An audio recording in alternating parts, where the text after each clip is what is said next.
Hello everyone, my name is Alan from Alan Wee Property. Welcome back to my YouTube channel. Today I'm going to discuss why you should upgrade to a private property if you can afford to, and together with 3 real case study. I know a lot of people over the years has been discussing and advocating to upgrade your property, especially if you are currently staying in a HDB property. Why should you upgrade? Why must you upgrade? I think these are some of the questions that you have been asking yourself. And most importantly, what is the real intention of upgrading? Today, I'm going to share with you what is the purpose of upgrading. And remember to watch until the end of this video because I'm also going to give you some tips on upgrading. Let us jump right straight into the details. This is our property timeline, which I categorize them into 3 different stages.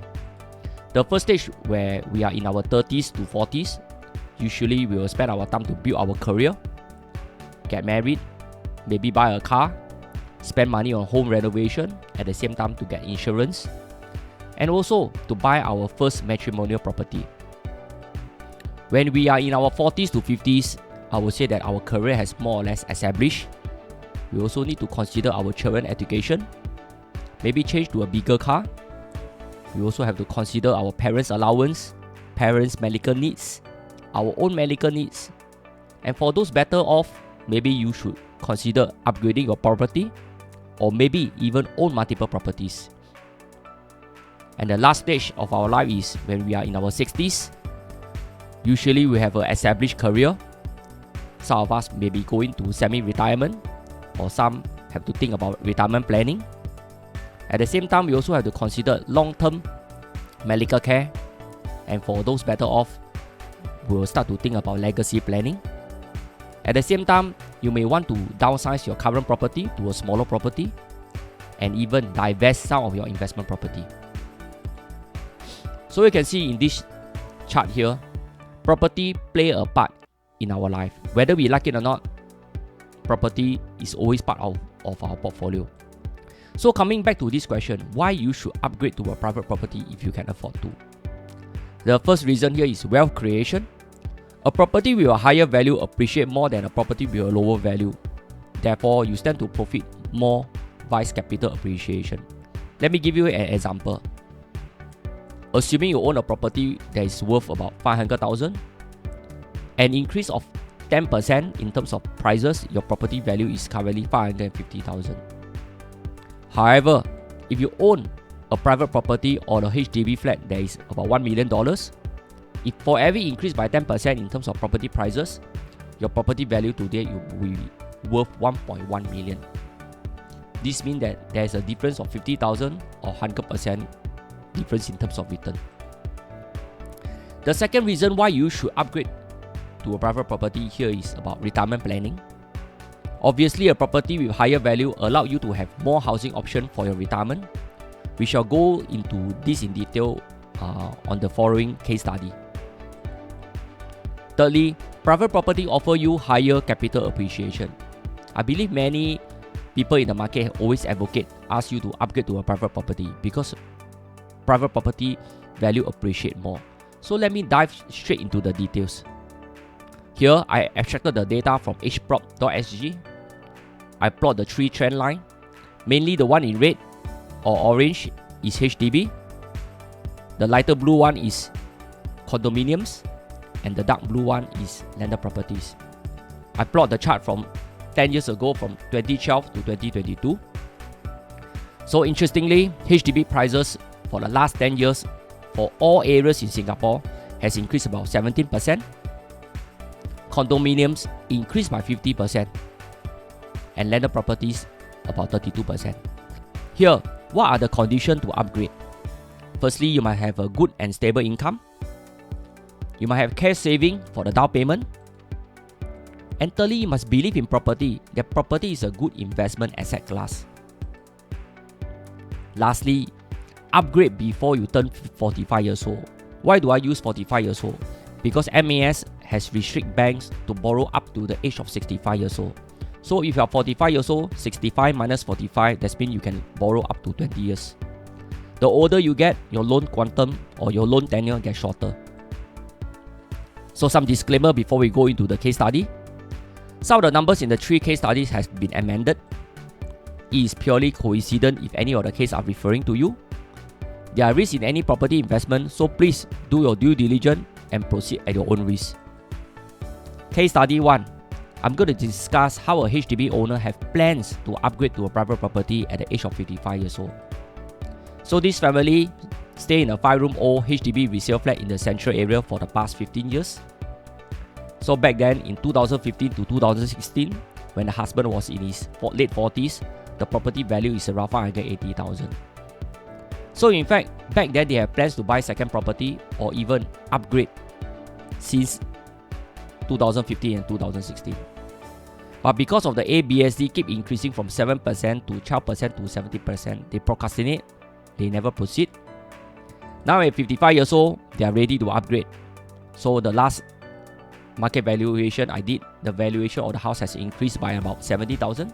Today it's worth about 650,000. So they have plans to buy a private property. Husband income is around 10,000 per month. I work backwards. Based on his income and his age, he can loan up to 500,000. On top of that, they have about 400,000 cash on hand. Here, assuming the property is fully paid, the house has a 650,000 house equity, plus 400,000 in terms of cash they have, plus 500,000 loan. This means that they can afford property up to 1.55 million. But factoring in buyer's stamp duty and some legal fees, I would say 1.5 million will be a very conservative figure. So with a 1.5 million budget, they want to buy a 3-bedroom in the central area, which is in Bukit Merah, Queenstown. Is that possible today? Taking a 500,000 loan at 55 years old or 5,000 per month loan repayment is pretty risky. Take note his income is 10,000, so half of it will have to go to service the loan. And on top of that, his loan quantum is only about 10 years. So ultimately, they shelve the upgrading plan and continue to stay in the HDB flat with a remaining lease of 50 years. So here, what are the key takeaways? In my personal opinion, they fail to upgrade early before 50 years old because the loan amount or the loan quantum get lower with each year. There are few housing options going forward. I suggest that if their salary is below a certain level, they can even buy a BTO flat if they are eligible and pay the necessary resale levy, or even buy back a smaller HDB resale flat when they are older. Here they also have concern on the depreciating lease and lower value of their current property. In short, they have limited retirement plans option. And having said that, 400,000 saving can last them through retirement for the next 20 to 30 years. So here, case study 2, I'm going to discuss how a HDB BTO owner upgrade to an executive condominium and subsequently to a private property.